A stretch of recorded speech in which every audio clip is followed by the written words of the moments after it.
નમસ્કાર મિત્રો, એસ્ટ્રોલોજી સ્ટેશનના મારા આજના આ વિડીયોમાં હું એસ્ટ્રોલોજર મેહુલ પટેલ આપ સર્વનું ખૂબ ખૂબ હાર્દિક સ્વાગત કરું છું. એસ્ટ્રોલોજી સ્ટેશનના મારા આજના આ વિડીયોમાં આપણે વાત કરી રહ્યા છીએ મેષ જન્મ લગ્નની જન્મ કુંડલીમાં દસમ ભાવમાં જો બુધ હોય તો એનું કેવું યા તો શું ફળ મળે એ બાબત. તો તમારી જન્મ કુંડલીમાં જ્યાં લગ્ન યા તો જન્મ લગ્ન એવું લખેલું છે ત્યાં જો એક લખેલું છે તો તમારી જે જન્મ કુંડલી છે એ મેષ જન્મ લગ્નની જન્મ કુંડલી છે એવું તમારે સમજવાનું છે. હવે તમારી આ એક અર્થાત મેષ જન્મ લગ્નની આ જન્મ કુંડલીમાં દસમ ભાવ યા તો કેન્દ્ર સ્થાન અથવા પિતાનું સુખ અને રાજ્ય સુખ યા સત્તા સ્થાન કે સત્તા સ્થાન પર બેઠેલી વ્યક્તિથી મનમેળ યા મનમોટાવ એની સાથે સંબંધિત બાબત, આવી બાબતો એ જ્યાં જોવાય છે ત્યાં પોતાના મિત્ર ગ્રહ શનિની રાશિ 10 અર્થાત મકર રાશિ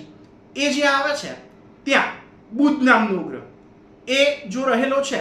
તો આ બાબતને જો સારી રીતે સમજવી હોય તો આ બાબતને સારી રીતે સમજવા હેતુ આ ગ્રહ મૈત્રી ચક્ર જે છે એને જો જોઈએ તો આ ગ્રહ મૈત્રી ચક્રમાં આ બુધ અને શનિ એ એકબીજાના મિત્ર છે એવું દર્શાવે છે અને એટલે જ કઠોર પરિશ્રમ અને પુરુષાર્થ એમ બંનેની શક્તિ દ્વારા સારી એવી પ્રગતિ કે ઉન્નતિ એ તમને તમારા જીવનમાં પ્રાપ્ત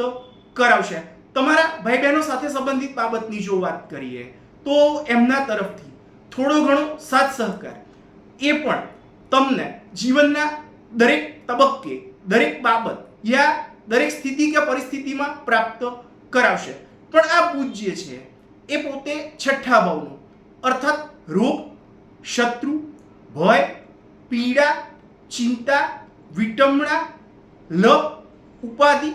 ઉચાટ, કજિયો, કંકાશ, હૈયાકાશ, કોર્ટ કચેરી એની સાથે સંબંધિત બાબત તથા સાથે જ વ્યક્તિ જાતકનો મોસાળ પક્ષ અને મોસાળ પક્ષની વ્યક્તિઓ અર્થાત મામા માસી અને મામા માસીના સંતાનો એમની સાથે મનમેળ યા મનમોટાવ એની સાથે સંબંધિત બાબત, આવી બાબતો એ જ્યાં જોવાય છે ત્યાં આવતી રાશિ 6 અર્થાત કન્યા રાશિ એનું પણ એ સ્વામી થતો હોવાના કારણે પોતે જ દોષકારક બને છે અને એટલે જ તમારા પિતા સાથેના સંબંધોમાં મનોભાવ યા અહંભાવનો ટકરાવ કે મનમોટાવ યુક્ત સ્થિતિ એ તમને પ્રાપ્ત કરાવશે. આ બુધ જે છે એ પોતે વાણી, વાચા, ભાષા પ્રવાહિતા અને સાથે જ તમામ પ્રકારના સંચાર યા સંદેશા વ્યવહારના માધ્યમ યા તો સાધનોનો કારકગ્રહ હોવાના કારણે એને વિવેક બુદ્ધિ, સભ્યતા, સંસ્કાર એવી બાબતનો કારકગ્રહ માનવામાં આવે છે અને એટલે જ વિવેક શક્તિના યોગ દ્વારા વહીવટ સંબંધિત બાબતો કે આજીવિકા એના હેતુ જે કારોબાર કરવામાં આવે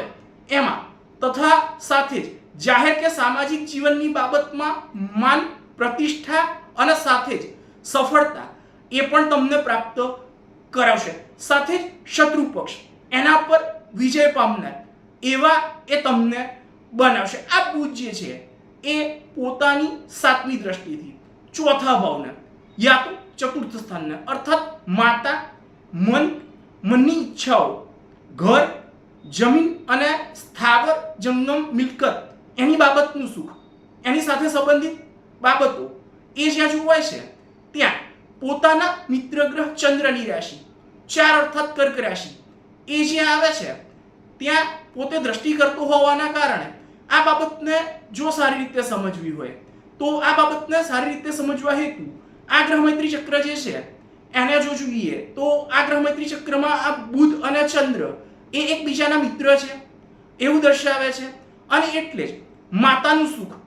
મકાન અને અન્ય સ્થાવર જંગમ મિલકત સંબંધિત સુખની બાબતમાં ઘર પરિવારથી પ્રાપ્ત વાતાવરણમાં કંઈક પ્રભાવયુક્ત શક્તિ એ તમને પ્રાપ્ત કરાવશે. આવું ભૃગુ સંહિતા નામના એમના ગ્રંથમાં ભૃગુ ઋષિએ વર્ણન કરેલું છે. તો મિત્રો આ તો હતો મારો આજનો આ વિડીયો તમને કેવો લાગ્યો એ મને અવશ્યથી જ લખી અને જણાવજો તથા સાથે જ મારા આવા જ અન્ય માહિતીસભર વિડીયોને જોવા માટે મારી આ ચેનલને સબસ્ક્રાઇબ અવશ્યથી જ કરજો તથા વધુમાં વધુ સબસ્ક્રાઇબ પણ અવશ્યથી જ કરાવજો. નમસ્કાર.